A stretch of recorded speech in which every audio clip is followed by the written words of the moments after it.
Good evening, this is Bronson's By Any Means Necessary Fantasy Football Talk for Friday, December 17th. I'm going to do this as quickly as possible. I'm going to do it all together. Quarterbacks, tight ends, wide receivers, running backs, spikes, and yikes for week 15 because I don't have any time. I have to be back at work in 5 hours. And I just got home 45 minutes ago because, man, it was a day. I'm really quite pissed off. I'm going to try to explain this as calmly as I can. So it was a normal day at work, mostly, what has become the new normal over the last month, 13 and a half hour day. Then Hopworks, one of my restaurants, decided to turn in their second order late. They're supposed to be done, like in the old days, it's supposed to be done by 2 o'clock so that we could get it done, plus do all the other stuff that we needed to do at closing time. So it gives us a couple hours to do the order. Well, now we're making it 3 o'clock. So 3 o'clock, so I can be out of there at 4:30, get this shit done. They turned it in at after 3. So I still had to take my second break. I still had other things I needed to do. I didn't even get started until 3:45. I had to be out there at 4:30. Luckily, it was a small order. I was able to complete it. But I still didn't get out of there on time because Hopworks, which is the place I usually clock out, because I have to clock out in the restaurant,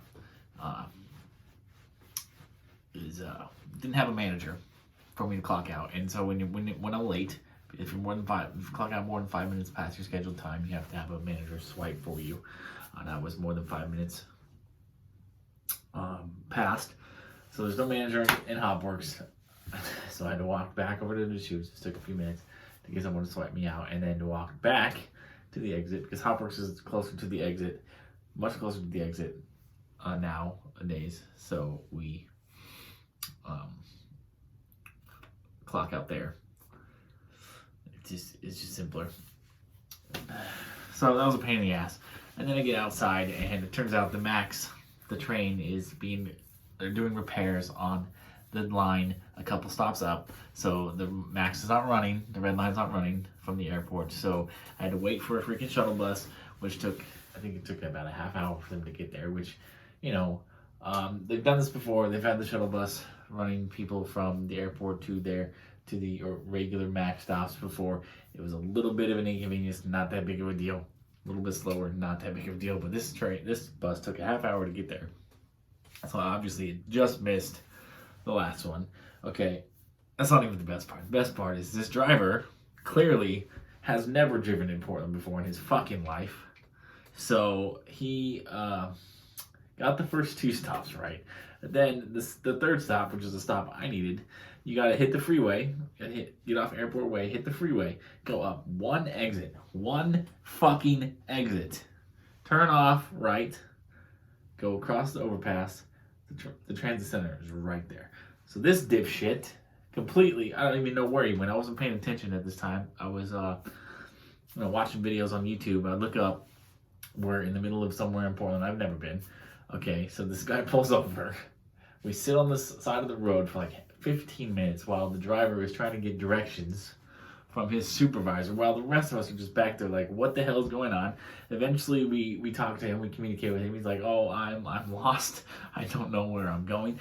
We all tell him directions, be like, you should have just got on the freeway off Airport Way and taken the first exit. Once you got on the freeway, it would have been so much easier.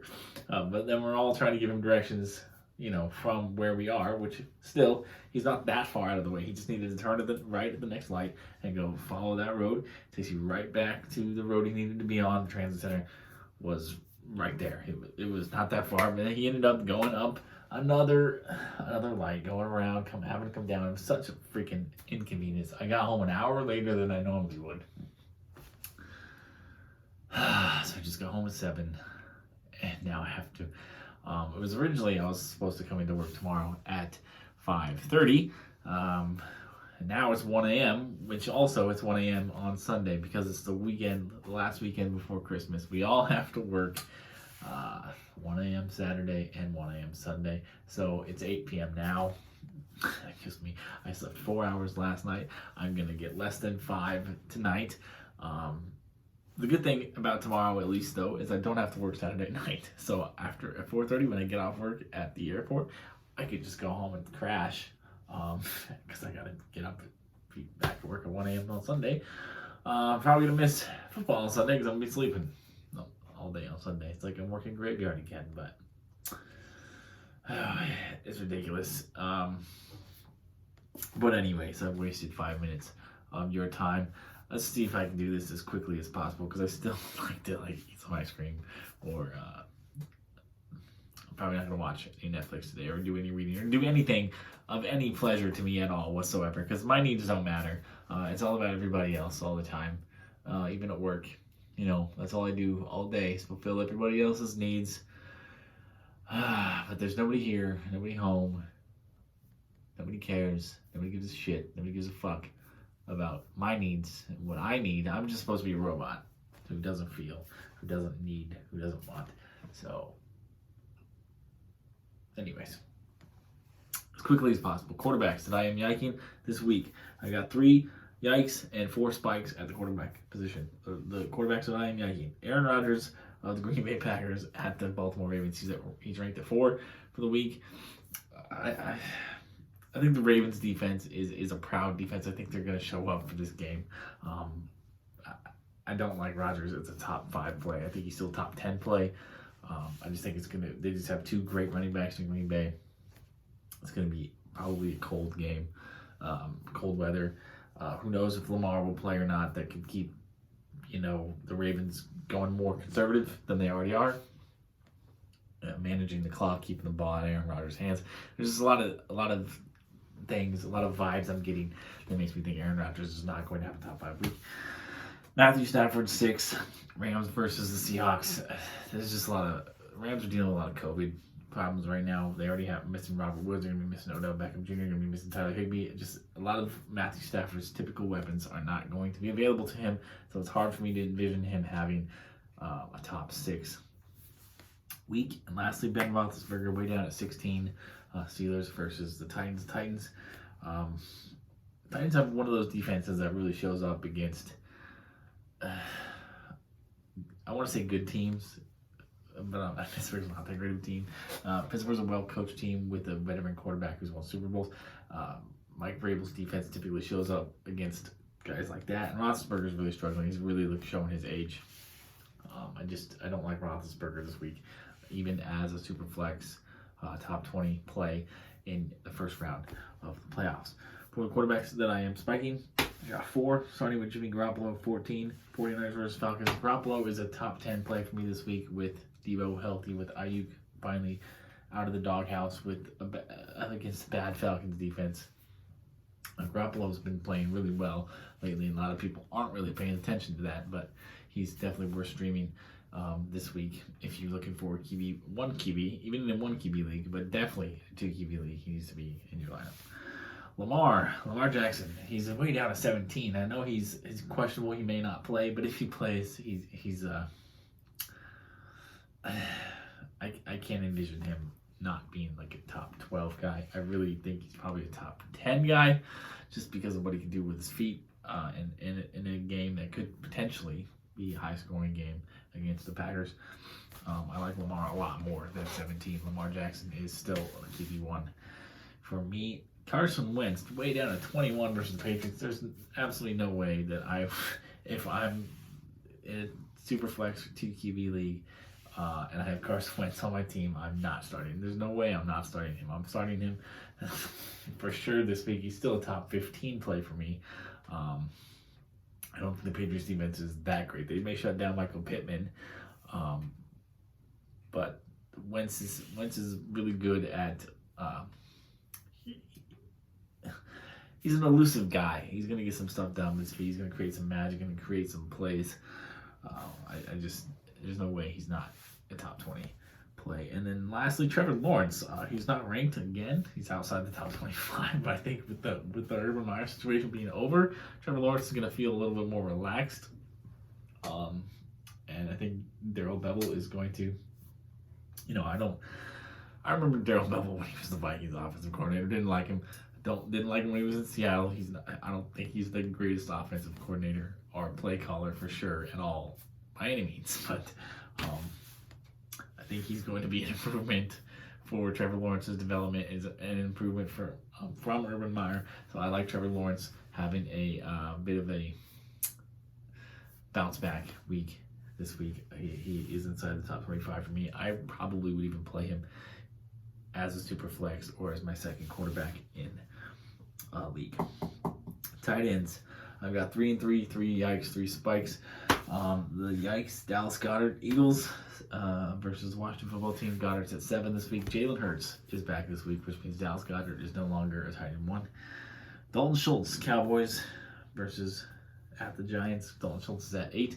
Dalton Schultz has been quite the revelation this season. He's carried a lot of teams, or I wouldn't say carried, but he's been a lot of teams have benefited from him, finding him on the waiver wire. They've ridden him to the playoffs, but he's someone you should probably be sitting right now. Ever since the Cowboys wide receiver core has been fully healthy, Dalton Schultz has been largely ignored.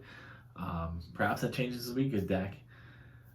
It's no coincidence that Dak has been struggling, whereas Schultz has not been getting the ball. So maybe Cowboys need to make a more conscious effort to get Dalton Schultz the ball to help Dak Prescott out.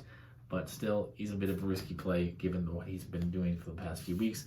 There's probably a better option for you out there to start in the first round of the playoffs. Lastly, Gerald Everett, 15 Seahawks versus Rams. Russell Wilson just is not good against the Rams for whatever reason. Gerald Everett just isn't very good in general. He used to play for the Rams. Sean McVay was high on him in the draft. They drafted him in the second round, but eventually soured on him pretty quickly with the emergence of Tyler Higbee. So Sean McVay knows Gerald Everett well. That defense knows Gerald Everett well. There's not a lot there, really. Honestly, Gerald Everett's not that talented. I know 15's a little low. You're probably not diving that deep into tight ends. You shouldn't be diving that deep into tight ends, but Everett is not a streaming option for me this week, and I'm projecting that information onto you. Now for the tight ends on Spike, and you're gonna be surprised by this because I've been bashing this guy for a couple of years now, but Mike Gesicki is on my Spike list, even though he's already at 6 for the week. The Jets are terrible defense, and they are really bad against tight ends. And Mike Gesicki has been quite good this year when on the field. I'll give him that. And one more benefit, Jalen Waddle is out this week, which is going to should hugely benefit Mike Gesicki. And I'm going to go on record here, big fan of Mike Gesicki this week. If you have Mike Gesicki, he's a top 5 play, probably even a top, I don't know if I want to say top 3 because Kelsey has such a huge game. I think Andrew is going to have a good game. Kittle is going to have a good game. Gronk, hopefully, will have a bounce back game. Top 5. I'll go Gesicki top 5. I know 6 is just outside the top 5. It's not that much of an improvement, but I'm really high on Mike Gesicki this week. I think that hopefully is payback for all the times that I've been hard on him. Next, David Njoku, Cleveland Browns versus the Las Vegas Raiders. Njoku's way down to 14. Somebody's got to catch balls for the why am I so confused? For the Browns this week. Why not David Njoku? David Njoku started the season off really well and then got hurt, and then he's completely fallen off a cliff. We probably forgot he was even still active in the NFL. But I think Njoku. I'm assuming Austin Hooper is out because he's not even on this list this week. I'm assuming he's got COVID, so it should be the David Njoku show, just kind of like it was the Austin Hooper show last week. And then lastly, Brevin Jordan, way down at 23, Texans at Jaguars. I'm just really high on Brevin Jordan just overall. I liked him coming into the draft. I liked him coming out of college. I think he's a good young weapon for the Texans to develop. He's already shown an ability to get open. He's already shown an ability to be a target, a red zone threat, and with more experience, that talent will continue to blossom. I just really like him, especially in dynasty leagues as a tight end, but I like him this week. I've got him as a top 15 play. He's definitely in the streaming conversation because I think he's going to get at least one touchdown against the bad Jaguars. All right, moving on to wide receivers. I got 5 and 5. This is the biggest list I've got. These Yikes wide receivers. We're starting with CeeDee Lamb at 8. Cowboys at Giants. CeeDee Lamb just hasn't really put up a top 10 week in a while.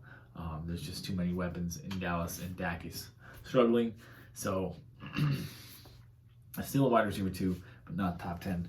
For me, Mike Evans, 11, Tampa Bay versus Saints. Mike Evans, for whatever reason, just really struggles against Marshall Lattimore.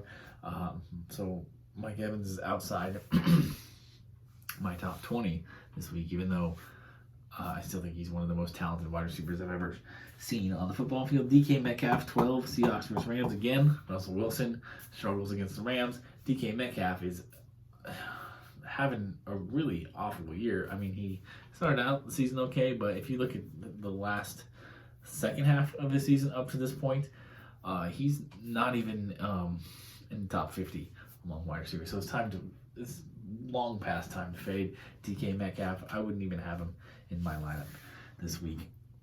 Even with Jalen Ramsey out, we need to see DK Metcalf trend back up before we trust him again. Marquise Brown, Ravens, he's at 14 for the week versus the Packers. Marquise Brown just hasn't really been delivering lately.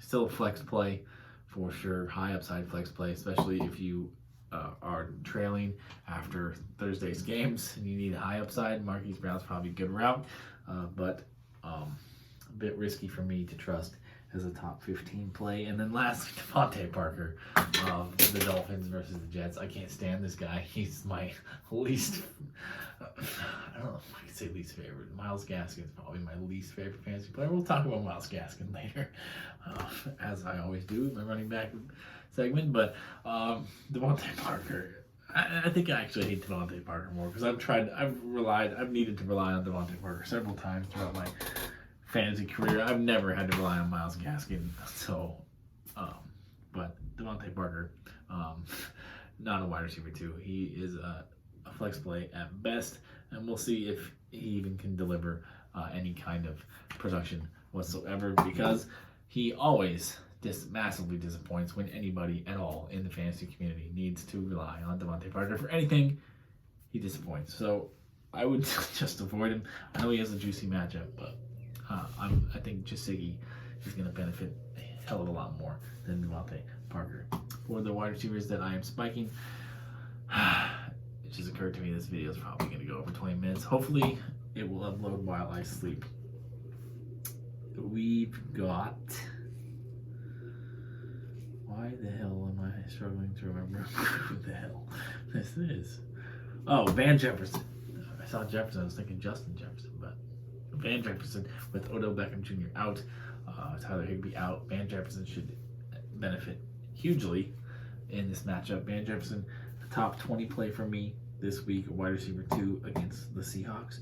Next, KJ Osborne, Vikings, 27 at the Bears on Monday night with Adam Thielen out again. KJ Osborne is still in the wide receiver 2 conversation because the Vikings offense has shown throughout Mike Zimmer's tenure that they can sustain, despite being a conservative offense, they can, a conservative run-heavy offense, they still can support 2 top 20 and sometimes even top 10 wide receivers at the same time. KJ Osborne definitely delivered last week. I see no reason not to think he will again this week. AJ Green, Cardinals at Lions, 33 for AJ Green. That's so low. AJ Green is going to be the de facto number 1 option in that Cardinals passing game with DeAndre Hopkins out for the year. AJ Green is going to be a huge pickup for anybody who got him on waivers or picked him up for the playoffs. He may win you your league. I like AJ Green as a top 20 play this week. Devontae Smith, 39, Eagles versus the Washington football team. It's noted that the Washington football team is terrible in the secondary, and Jalen Hurts is back. Jalen Hurts and Devontae Smith have some chemistry. I like Devontae Smith as a flex play. 39 seems pretty laughably low. I've got him as a top 25 play. And then Donovan Peoples-Jones of the Browns, 40 for the week versus the Raiders again. Somebody's got to catch some balls for the Browns. I think Donovan Peoples-Jones is probably going to be the primary option in the passing game, so he also is a flex play for me against the Raiders defense that really is just meh. All right, we're at 20 minutes now. Let's get to the running backs. Running backs that I am yiking. I've got 4 yikes, 5 spikes. Starting with Leonard Fournette up at 4 versus the Saints. Leonard Fournette may not even play in this game at this point. He's a game time decision. He's expected to play by his coach, but I don't know. I think even if he does play, he's going to be a little hobbled. He's not going to be 100%, so he's not a top 5 play. He is actually probably outside my top. Well, no, I'd keep him in the top 20, but low top 20. Definitely a low running back too for me. Next, Saquon Barkley. He's climbing up the list. He's at 13 this week against the Cowboys. Saquon Barkley is just a more hyped Myles Gaskin. He gets a lot of touches and doesn't do anything with them. Again, Saquon Barkley, not a running back too. He's barely a flex play at this point in time. Aaron Jones, 14 Packers versus Baltimore. If you've noticed, if you've been paying attention lately, ever since Aaron Jones has come back from his injury, he is not the #1 running back in Green Bay. That is A.J. Dillon now. So Aaron Jones is a very risky running back too. Still a running back too because of the touchdown upside. But if you can't really be expecting a lot of volume from Aaron Jones right now, which makes him a risky top 15 play. He's outside my top 15. And lastly, Myles Gaskin. He is on the list again. He's at 20 this time, which is actually kind of fair. I like the matchup against the Jets for him. I like the amount of volume he should get, especially with the COVID problems that the Dolphins running backs are dealing with. But again, Myles Gaskin gets a lot of touches, doesn't do anything with it. So 20 is about as high, is about as capped out of a ceiling for him. He's still a flex play, high-end flex play for me this week. Not a running back too, which would be where the being ranked 20 would put him. Moving on to the running backs that I'm spiking, I got 5, starting with Michael Carter of the Jets. He's at 24 for the week against the Dolphins. If Michael Carter plays, which it sounds like he will, he should be 100% good to go.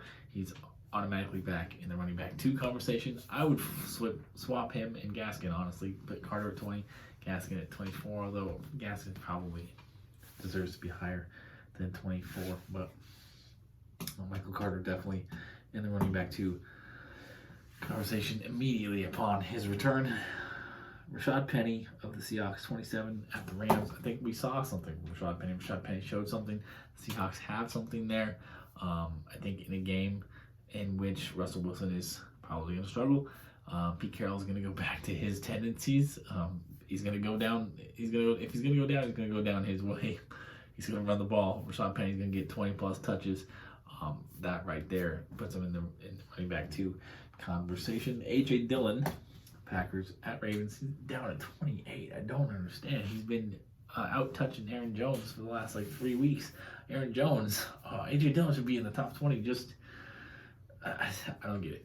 A.J. Dillon, top 20 play for me. Royce Freeman, the former Duck. He's a 37 against the Jaguars. I think Royce Freeman is in the flex conversation because of the amount of work he should get. Whether he can do anything with that work is something we have yet to see really from him in his career, which is unfortunate because, as I've said before, I really liked Royce Freeman coming out of Oregon. At Oregon, I thought he was going to be a beast in the NFL. I don't know what has held him back, but this is a great opportunity for him to reestablish himself and maybe be a part of the Texans' future in that backfield.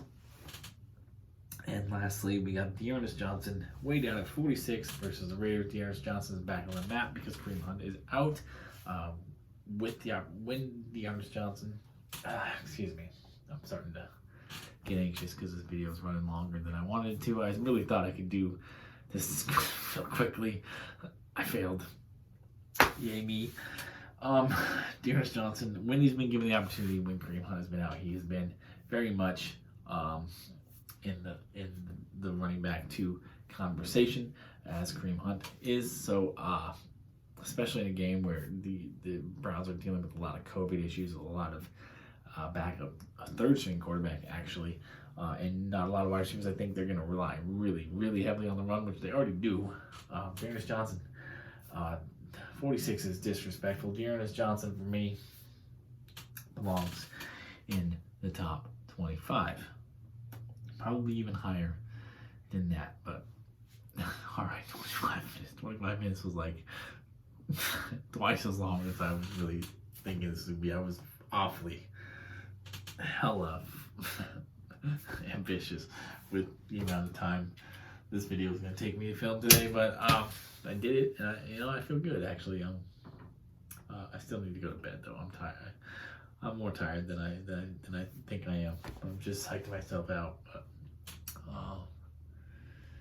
yeah, it's gonna be a miserable weekend. But at least I've got a bye week in both of my money leagues, which is I'm so grateful, so thankful for. I need some guys to heal up.